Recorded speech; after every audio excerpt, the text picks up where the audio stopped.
আগামী 23 ফেব্রুয়ারি চ্যাম্পিয়ন ট্রফির high voltage ম্যাচে চিরপ্রতিদ্বন্দ্বী পাকিস্তানের মুখোমুখি হবে ইন্ডিয়া।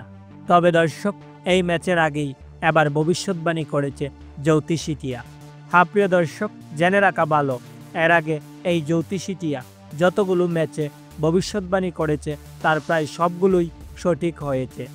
এর আগে পাকিস্তান ও ইন্ডিয়া ওয়ানডে ফরম্যাটে মোট 135 ম্যাচে মুখোমুখি হয়েছে। এর মধ্যে ইন্ডিয়া 57টি ম্যাচে জিতেছে, যেখানে পাকিস্তান 73টি ম্যাচে জয়লাভ করেছে, আর 5টি ম্যাচ ফলাফল ছাড়াই শেষ হয়েছে। তবে দর্শক, এই হাই ভোল্টেজ ম্যাচের আগেই দুই দল ইতিমধ্যেই অনুশীলন শুরু করে দিয়েছে।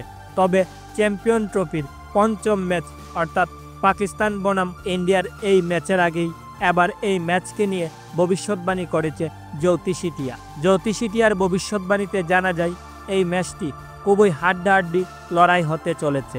তবে দর্শক, ম্যাচটি হাড্ডাহাড্ডি হলেও এই ম্যাচে পাকিস্তান জিতবে বলে জানিয়েছে জ্যোতিষীটিয়া।